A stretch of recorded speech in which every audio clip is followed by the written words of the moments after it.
ದೇವರ ಪರಿಶುದ್ಧ ನಾಮಕ್ಕೆ ಸ್ತೋತ್ರ. ಹಾಲೆಲೂಯಾ, ಹಾಲೆಲೂಯಾ, ಸ್ತೋತ್ರ. ಈ ಸಮಯದಲ್ಲಿ ದೇವರ ಆತ್ಮನೇ ನಿನ್ನ ಸಮ್ಮುಖದಲ್ಲಿ ಬಂದಿದ್ದೀವಿ. ಕರ್ತನಾದ ದೇವರೇ ಸ್ತೋತ್ರ. ಆಶೀರ್ವಹಿಸು ಸ್ವಾಮಿ. ನಮ್ಮನ್ನು ಮುಚ್ಚಿ ಮರೆ ಮಾಡಿ ಪ್ರಕಟಿಸ್ಕೊಂಡು ನೀನೇ ಮಾತಾಡಿ ಸ್ತೋತ್ರ. ಕರ್ತನೆ ನಿನ್ನ ಚಿತ್ತ ನೆರವೇರಲಿ. ಹಾಲೆಲೂಯಾ, ಯೇಸು ನಾಮದಲ್ಲಿ ಕರ್ತನೆ, ಆಮೆನ್. ಹಾಲೆಲೂಯಾ. ಈ ದಿನದಲ್ಲಿ ಆದಿಕಾಂಡ 22ನೇ ಅಧ್ಯಾಯದಲ್ಲಿ ನಾವು ಅಬ್ರಹಾಮ್, ಹಾಲೆಲೂಯಾ, ಸ್ತೋತ್ರ, ತನ್ನ ಜೀವನದಲ್ಲಿ ಅವನಿಗೆ ಬರುವಂಥ ಪರಿಶೋಧನೆಗಳಲ್ಲಿ ಹಾಲೆಲೂಯಾ ಯಾವ ರೀತಿಯಾಗಿ ಅಬ್ರಹಾಮ್ ಜಯಿಸ್ತಾ ಅನ್ನೋದ್ರ ಬಗ್ಗೆ ನಾವು ಆದಿಕಾಂಡದಲ್ಲಿ ಹಾಲೆಲೂಯಾ ನಾವು ನೋಡೋದಾಗಿದ್ದೀವಿ. ಸ್ತೋತ್ರ. ಆದಿಕಾಂಡ 22ನೇ ಅಧ್ಯಾಯದಲ್ಲಿ ದೇವರು ಅಬ್ರಹಾಮನನ್ನು ನೋಡಿ ಸ್ತೋತ್ರ ಅವನ ಕರೀತಾನೆ. ಸ್ತೋತ್ರ. ದೇವರು ಅಬ್ರಹಾಮನ ಕರೀತಾರೆ. ಸ್ತೋತ್ರ.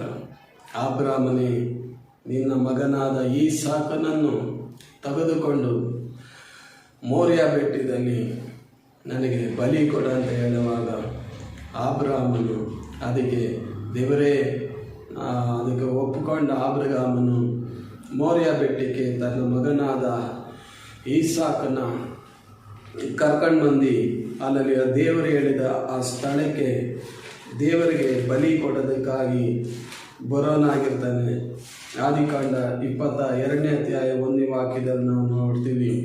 ಈ ಸಂಗಾತಿಗಳು ಆದ ಮೇಲೆ ದೇವರ ಅಬ್ರಹಾಮನಿಗೆ ಪರಿಶೋಧಿಸಿದನು, ಹೇಗೆಂದರೆ ಆತನು ಅವನನ್ನು ಅಬ್ರಹಾಮನೇ ಎಂದು ಕರೆಯಲು ಅವನು ಇಗೋ ಇದ್ದೇನೆ ಎಂದನು. ನಿನಗೆ ಪ್ರಿಯನಾದ ಒಬ್ಬನೇ ಮಗನನ್ನು ತೆಗೆದುಕೊಂಡು ಮೋರಿಯ ದೇಶಕ್ಕೆ ಹೋಗಿ ಅಲ್ಲಿ ಅವನನ್ನು ನಾನು ಹೇಳುವ ಒಂದು ಬೆಟ್ಟದ ಮೇಲೆ ಸರ್ವಾಂಗ ಹೋಮವಾಗಿ ಅರ್ಪಿಸಬೇಕು ಅಂದನು.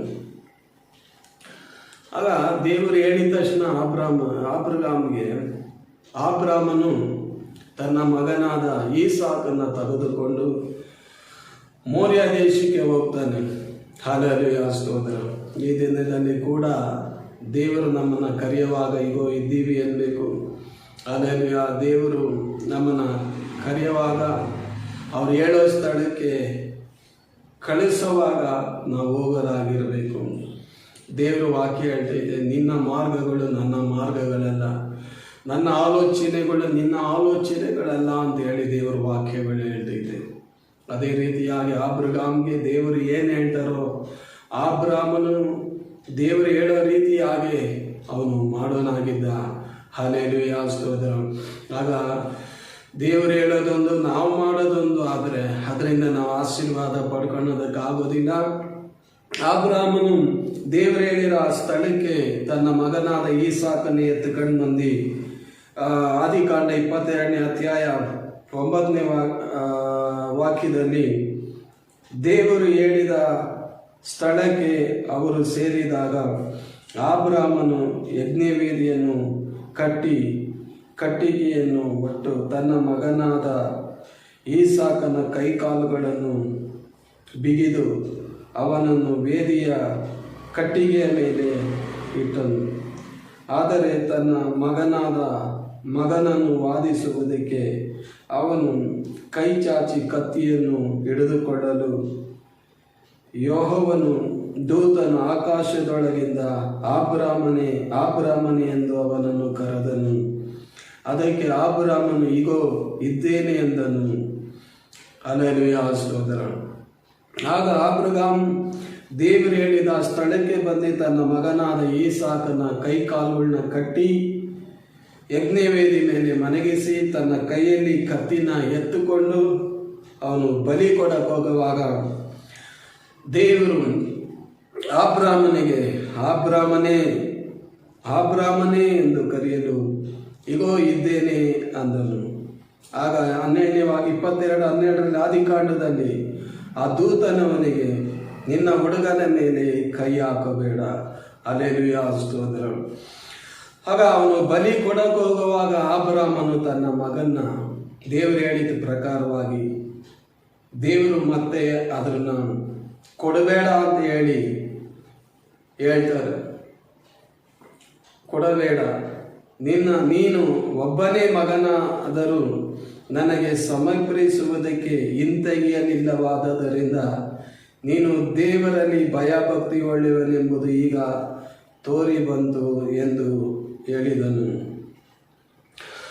ದೇವರು ಹೇಳ್ತಾರೆ ಅಬ್ರಹಾಮನಿಗೆ, ನಿನ್ನ ಒಬ್ಬನೇ ಮಗನ ಕೊಡೋದಕ್ಕೆ ನೀನು ಹಿಂದೆ ಸೆರಗಲಿಲ್ಲ. ನಿನ್ನ ಒಬ್ಬನೇ ಮಗನನ್ನು ಕೊಡೋದಕ್ಕಾಗಿ ನೀನು ಮುಂದೆ ಬಂದಿದ್ಯಾ. ಇದರಿಂದ ನೀನು ದೇವರಲ್ಲಿ ಎಷ್ಟು ಭಕ್ತಿ ಇಕ್ಕಿದ್ಯಾ, ದೇವರನ್ನ ನೋಡಿ ಎಷ್ಟು ಭಯ ಪಡ್ತೀಯಾ ಅನ್ನೋದ್ರ ಬಗ್ಗೆ ಇದರಿಂದ ನನಗೆ ಗೊತ್ತಾಯಿತು ಅಂತ ಹೇಳಿ ದೇವರು ಮಾತಾಡ್ತಾರೆ. ಮಾತಾಡಿದ ಮೇಲೆ 13ನೇ ವಾಕ್ಯದಲ್ಲಿ, ಅಬ್ರಹಾಮನು ಕಣ್ಣೆತ್ತಿ ನೋಡುವಾಗ ತನ್ನ ಹಿಂದುಗಡೆ ಒಂದು ಟಗರು ಬೊದೆಯಲ್ಲಿ ಕೊಂಬುಗಳಿಂದ ಸಿಕ್ಕಿಕೊಂಡಿತು. ಅವನು ಹೋಗಿ ಅದನ್ನು ಹಿಡಿದು ತಂದು ತನ್ನ ಮಗನಿಗೆ ಬದಲಾಗಿ ಹೋಮ ಮಾಡಿದನು. ಆ ಸ್ಥಳಕ್ಕೆ ಯೆಹೋವ ಈರೆ ಎಂದು ಹೆಸರಿಟ್ಟನು. ಯೆಹೋವನು ಬೆಟ್ಟದಲ್ಲಿ ಒದಗಿಸುವನು ಎಂಬುದಾಗಿ ಇಂದಿನವರೆಗೂ ಹೇಳುವುದುಂಟಲ್ಲ. ಆಗ ದೇವರು ಹೇಳ್ದಂಗೆ ಅವನು ಮಾಡುವಾಗ, ದೇವರು ನಿನ್ನ ಮಗನಾದ ಈಸಾಕನನ್ನು ನನಗೆ ಬಲಿ ಕೊಡಬೇಡ ಅಂತ ಹೇಳಿ, ಆಗ ಅವನು ಅಬ್ರಹಾಮ್ ನಿಂತಿದ್ದಂಥ ಜಾಗದ ಹಿಂದುಗಡೆ ಒಂದು ಮುಳ್ಳಿನ ಬದವೆ ಒಳಗಡೆ ಒಂದು ಟೊಗರು ದೇವರು ಮಡಗಿರ್ತಾರೆ. ಆಮೇಲೆ ಹಲ್ಲೆಲೂಯಾ ಸ್ತೋತ್ರ. ಆಗ ತನ್ನ ಮಗನ್ನ ಎತ್ತಿಕೊಂಡು ತನ್ನ ಮಗನಿಗೆ ಬಲಿ ಕೊಡೋ ಬದಲಾಗಿ ಈಸಾಕನ ಬಲಿ ಕೊಡೋ ಬದಲಾಗಿ ಆ ಟಗರನ್ನ ಅಬ್ರಹಾಮ್ ದೇವರಿಗೆ ಬಲಿ ಕೊಡ್ತಾನೆ. ಆಗ ಆ ಸ್ಥಳಕ್ಕೆ ಯೆಹೋವ ಈರೆ ಅಂದರೆ ಎಲ್ಲವನ್ನು ಒದಗಿಸುವ ದೇವರು. ಯೆಹೋವ ಈರೆ ಅಂದರೆ ಇಲ್ಲದನ್ನು ಉಂಟು ಮಾಡೋ ದೇವರು. ಆಮೇಲೆ ಹಲ್ಲೆಲೂಯಾ.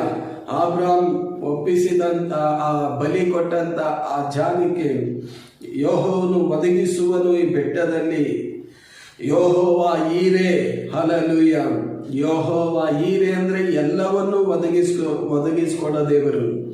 ಅಲ್ಲಿ ಆರೋಗ್ಯ ಬೇಕಂದ್ರೆ ಆರೋಗ್ಯನ ಒದಗಿಸ್ಕೊಡ್ತಾರೆ, ದುಡ್ಡು ಬೇಕಂದ್ರೆ ದುಡ್ಡನ್ನ ಒದಗಿಸ್ಕೊಡ್ತಾರೆ, ಹೊಸ ಜೀವನ ಬೇಕಂದ್ರೆ ದೇವರು ಹೊಸ ಜೀವನ ಯೇಸು ಸ್ವಾಮಿ ಒದಗಿಸ್ಕೊಡೋರಾಗಿರ್ತಾರೆ. ಅಲ್ಲಿ ಹೊಸ ಮನುಷ್ಯನಾಗಿ ಬಾಳ್ಬೇಕಂದ್ರೆ ದೇವರು ಹೊಸ ಮನುಷ್ಯನಾಗಿ ಮಾರ್ಪಡಿಸ್ತಾರೆ. ದೇವರು ಎಲ್ಲವನ್ನು ಒದಗಿಸುವಂತ ದೇವರಾಗಿದ್ದಾನೆ ಯೇಸು ಸ್ವಾಮಿ. ಅಲ್ಲಿ ನಿಮ್ಮ ಪಾಪಗಳನ್ನು ಕ್ಷಮಿಸಿ ಹೊಸ ಮನುಷ್ಯರನ್ನಾಗಿ ಮಾಡೋದಕ್ಕೂ ಆತನು ಶಕ್ತನಾಗಿದ್ದಾನೆ. ಮನುಷ್ಯ ಕುಮಾರನು ಪಾಪಗಳನ್ನು ಕ್ಷಮಿಸೋದಕ್ಕಾಗಿ ಅಧಿಕಾರ ಇದೆ ಅವರ ಕೈಯಲ್ಲಿ. ಆಗ ಅಬ್ರಹಾಮನು ದೇವರ ಮಾತನ್ನ ಕೇಳಿರೋದ್ರಿಂದ ದೇವರ ಅಬ್ರಹಾಮನಿಗೆ ಹೇಳ್ತಾರೆ 22:15 ಯೆಹೋವನ ದೂತನ ಆಕಾಶದೊಳಗಿಂದ 2ನೇ ಸಾರಿ ಅಬ್ರಹಾಮನನ್ನು ಕರೆದು ಅವನಿಗೆ, ಯೆಹೋವನು ನುಡಿದುದನ್ನು ಕೇಳು. ನೀನು ನಿನ್ನ ಒಬ್ಬನೇ ಮಗನನ್ನು ಸಮರ್ಪಿಸುವುದಕ್ಕೆ ಹಿಂತೆಗೆಯದೆ ಹೋದಾದ್ದರಿಂದ ನಾನು ನಿನ್ನನ್ನು ಆಶೀರ್ವಾದಿಸುವೆನು. ಅದನ್ನು ಆಕಾಶ ನಕ್ಷತ್ರಗಳಷ್ಟು ಸಮುದ್ರದಲ್ಲಿರುವ ಉಸಿಬಿಗಳಂತೆಯೂ ಅಸಂಖ್ಯವಾಗಿ ಮಾಡುವೆನು. ಹಲ್ಲೆಲೂಯಾ ಸ್ತೋತ್ರ. ಅಬ್ರಹಾಮನು ದೇವರ ಮಾತನ್ನ ಕೇಳಿರೋದ್ರಿಂದ ದೇವರ ಅಬ್ರಹಾಮನ ಆಕಾಶದ ನಕ್ಷತ್ರಗಳಷ್ಟು ಸಮುದ್ರದ ಉಸಿಬಿನಷ್ಟು ಅಸಂಖ್ಯವಾಗಿ ದೇವರ ಅಬ್ರಹಾಮನ ಆಶೀರ್ವಾದ ಮಾಡೋದ್ರನ್ನ ನಾವು ನೋಡ್ತೀವಿ. ಅವರು ಶತ್ರುಗಳ ಪಟ್ಟಣಗಳನ್ನು ಸ್ವಾಧೀನ ಮಾಡಿಕೊಳ್ಳುವರು. ನೀನು ನನ್ನ ಮಾತುಗಳನ್ನು ಕೇಳಿದರಿಂದ ಭೂಮಿ ಎಲ್ಲ ಜನಾಂಗಗಳಿಗೂ ನಿನ್ನ ಸಂತತಿಯ ಮೂಲಕ ಆಶೀರ್ವಾದ ಉಂಟಾಗುವುದು ಎಂಬುದಾಗಿ ಯೆಹೋವನು ತನ್ನಾಣೆ ಇಟ್ಟು ಹೇಳಿದ್ದಾನೆ ಎಂದನು. ಆಮೇಲೆ ಹಲ್ಲೆಲೂಯಾ ಸ್ತೋತ್ರ. ಆಗ ಅಬ್ರಹಾಮ್ ದೇವರ ಮಾತಿಗೆ ಹಿಂಸೆ ಸೆರೆಯದೆ ಅವನು ದೇವರ ಮಾತು ಕೇಳಿ ಬಂದಿರೋದ್ರಿಂದ, ದೇವರ ಮಾತಿಗೆ ಅವನು ಬೆಲೆ ಕೊಟ್ಟಿರೋದ್ರಿಂದ ತನ್ನ ಮಗನ್ನ ದೇವರು ಬಲಿ ತಗೊಂಡಿಲ್ಲ. ದೇವರು ಯಾವತ್ತು ಬಲಿ ತಗೊಳ್ಳೋ ದೇವರಲ್ಲ, ಜೀವ ಕೊಡೋ ದೇವರು. ಕಳ್ಳನ್ನು ಕದ್ದಿಕೊಳ್ಳುವುದಕ್ಕೂ ಕುಯ್ಯುವುದಕ್ಕೂ ಹಾಳು ಮಾಡೋದಕ್ಕೆ ಬರ್ತಾನೆ ಹೊರತು ಮತ್ತೆ ಯಾವುದಕ್ಕೂ ಬರಲ್ಲ. ಆದ್ರೆ ಯೇಸು ಸ್ವಾಮಿ ಆದ್ರೂ ಜೀವ ಇರಬೇಕಂತ ಹೇಳಿ ಈ ಭೂಮಿಗೆ ಬಂದರು. ಸ್ತೋತ್ರ. ಕೆಟ್ಟೋಗಿರೋನ ಹುಡುಕಿ ರಕ್ಷಿಸೋದಕ್ಕೋಸ್ಕರ ಯೇಸು ಈ ಲೋಕಕ್ಕೆ ಬಂದರು. ಆಗ ತನ್ನ ಮಗನ ಅವನು ಎತ್ಕೊಂಡ್ಮೇಲೆ ದೇವರು ಒಂದು ಟಗರನ್ನ ಅವನಿಗೋಸ್ಕರ ಇಕ್ಕಿ ಅದನ್ನು ಅವನ ಕೈಯಿಂದ ಬಲಿ ಮಾಡಿಸಿ ಯಜ್ಞ ಮಾಡಿಸಿ ದೇವರು. ಆಗ ದೇವರು ಹೇಳ್ತಾರೆ, ಆಕಾಶದಲ್ಲಿರೋ ನಕ್ಷತ್ರಗಳಂತೆಯೂ ಸಮುದ್ರದಲ್ಲಿರುವ ಉಸುಬಿನಂತೆಯೂ ಅಸಂಖ್ಯವಾಗಿ ಮಾಡುವೆನು ನಿನ್ನ ವಂಶದವರು ಶತ್ರುಗಳ ಪಟ್ಟಣಗಳನ್ನು ಸ್ವಾಧೀನ ಮಾಡಿಕೊಳ್ಳುವರು. ನೀನು ನನ್ನ ಮಾತನ್ನು ಕೇಳಿದ್ದರಿಂದ ಭೂಮಿ ಎಲ್ಲ ಜನಾಂಗಗಳಿಗೆ ನಿನ್ನ ಸಂತತಿಯ ಮೂಲಕ ಆಶೀರ್ವಾದವಾಗುವುದು ಎಂಬುದಾಗಿ ಯೆಹೋವನು ಆಣೆ ಇಟ್ಟು ಹೇಳಿದ್ದಾನೆ ಎಂದನು. ಆಗ ಅಬ್ರಹಾಮನು ದೇವರ ಮಾತನ್ನು ಕೇಳಿರೋದ್ರಿಂದ ದೇವರು ಅವನ ಆಶೀರ್ವಾದ ಮಾಡಿದ್ರು. ಈಗ ದೇವರು ಅವನಿಗೆ ಆ ವಾಗ್ದಾನ ಮಾಡಿದ್ರು, ನಿನ್ನ ಸಂತತಿಯ ಮೂಲಕವಾಗಿ ನಿನ್ನ ಮೂಲದಿಂದ ಅಬ್ರಹಾಮನೇ ಅನೇಕ ಜನಗಳಿಗೆ ಆಶೀರ್ವಾದ ಉಂಟಾಯ್ತದ ಅಂತ ಹೇಳಿ ದೇವರು ಅಬ್ರಹಾಮ್ಗೆ ಮಾತು ಕೊಡ್ತಾರೆ ದೇವರು. ಅದೇ ರೀತಿಯಾಗಿ ದೇವರ ಮಾತನ್ನ ಕೇಳಿ ನಾವು ನಡೆಯೋದಾದ್ರೆ ಹಲ್ಲೆಲೂಯಾ, ಅನೇಕ ಜನಗಳಿಗೆ ಅನೇಕ ಮನುಷ್ಯರುಗಳಿಗೆ ದೇವರು ನಮ್ಮನ್ನು ಆಶೀರ್ವಾದವಾಗಿ ಬದಲಾಯಿಸ್ತಾರೆ. ದೇವರು ಆಶೀರ್ವಾದವಾಗಿ ದೇವರು ನಮ್ಮನ್ನು ಮಡಗ್ತಾರೆ. ನಾವು ಯಾರಿಗೆ ಆಶೀರ್ವಹಿಸ್ತೀವೋ ಅವ್ರಿಗೆ ಆಶೀರ್ವಾದವಾಗಿರ್ತೈತೆ. ಅಲ್ಲಿ ಅಬ್ರಹಾಮ್ ಅದೇ ಮಾತು ಹೇಳಿದ್ರು ದೇವರು, ನಿನ್ನ ಮೂಲಕವಾಗಿ ಅನೇಕ ಜನಗಳಿಗೆ ಆಶೀರ್ವಾದ ಉಂಟಾಯ್ತದೆ.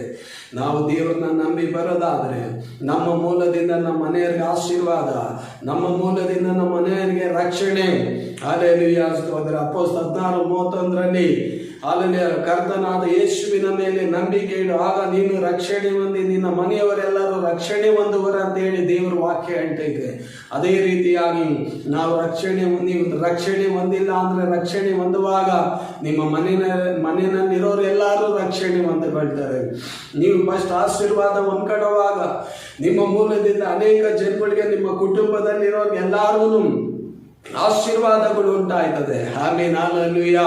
ನೀವು ದೇವ್ರನ್ನ ನಂಬಿಲ್ಲ ಅನ್ನೋದಾದ್ರೆ ಯೇಸು ಕ್ರಿಸ್ತನನ್ನು ನಂಬಿ ಆತನ ಹತ್ರ ಬರುವಾಗ ಆತನು ಆಶೀರ್ವಾದವಾಗಿ ನಿಮ್ಮನ್ನು ಮಾರ್ಪಡಿಸ್ತಾನೆ. ಇದುವರೆಗೂ ದೇವರ ಮಾತನ್ನ ನೀವು ಕೇಳಿ ನಡೆದಿಲ್ಲ ಅನ್ನೋದಾದ್ರೆ ಯೇಸುವೇ ದೇವರೇ, ಇದುವರೆಗೂ ನಿನ್ನ ಮಾತನ್ನು ನಾವು ಕೇಳಿ ನಡೆದಿಲ್ಲ, ಮೀರಿದೀವಿ, ನಮ್ಮ ತಪ್ಪುಗಳು ಮನ್ನಿಸಿ ಯೇಸುವೇ, ಇನ್ನು ಮುಂದೆ ನಿನ್ನ ಮಾತನ್ನ ಕೇಳ್ತೀವಿ, ನಿನ್ನನ್ನು ಆರಾಧಿಸ್ತೀವಿ, ನೀನ್ ಏನ್ ಹೇಳ್ತಿ ಅದನ್ನೇ ನಾವು ಮಾಡ್ತೀವಿ ಯೇಸುವೇ ಅಂತ ಹೇಳುವಾಗ ಯೇಸು ನಿಮ್ಮನ್ನು ಆಶೀರ್ವಹಿಸ್ತಾರೆ, ಕಾಪಾಡ್ತಾರೆ. ಮಲಾಕ್ಯ 3ನೇ ಅಧ್ಯಾಯ ಅಲ್ಲಿ ನೋಡುವಾಗ ಅಲ್ಲಿ ನಿಮ್ಮ ಪಿತೃಗಳ ಕಾಲದಿಂದ ನನ್ನ ಆಜ್ಞೆಗಳಿಗೆ ಹೊರೆಯಾಗಿ ಹೋಗಿದ್ದೀರಾ, ನಿಮ್ಮ ಪಿತೃಗಳ ಕಾಲದಿಂದಲೂ ನನ್ನ ಮಾತನ್ನು ನೀವು ಮೀರಿ ಹೋಗಿದ್ದೀರಾ. ಈಗಲಾದರೂ ಮನಪೂರ್ವಕವಾಗಿ ನನ್ನ ಕಡೆ ತಿರುಗಿರಿ, ನೀವು ತಿರುಗಿದ್ರೆ ನಾನು ನಿಮ್ಮ ಕಡೆ ತಿರುಗ್ತೀರಿ ಅಂತ ಹೇಳಿ ಯೇಸು ಸ್ವಾಮಿ ಹೇಳ್ತಾರೆ. ನೀವು ದೇವರ ಕಡೆ ತಿರುಗೋದಾದ್ರೆ ದೇವರು ನಿಮ್ಮ ಕಡೆ ತಿರುಗಿ ಆಮೇಲೆ ನಿಮ್ಮ ಅನ್ನ ಪಾನಗಳನ್ನು, ನಿಮ್ಮ ಮನೆಗಳನ್ನು, ನಿಮ್ಮ ಕುಟುಂಬಗಳನ್ನು, ನಿಮ್ಮ ಕಣಜಗಳನ್ನು, ನಿಮ್ಮ ಪ್ರಯಾಸಗಳನ್ನು, ನಿಮ್ಮ ಕೆಲಸಗಳನ್ನು, ನೀವು ಮಾಡೋ ಸೇವೆಗಳನ್ನು, ನೀವು ಮಾಡೋ ದೇವರ ಒಳ್ಳೆಯ ಕಾರ್ಯಗಳನ್ನು ಎಲ್ಲವನ್ನು ದೇವರು ಆಶೀರ್ವಾದ ಮಾಡೋನಾಗಿರ್ತಾನೆ. ಸ್ತೋತ್ರ. ದೇವರು ನಿಮ್ಮೊಬ್ಬೊಬ್ಬರನ್ನು ಆಶೀರ್ವಹಿಸಲಿ, ಕಾಪಾಡಿ. ಯೇಸು ನಾಮದಲ್ಲಿ ಸ್ತೋತ್ರ.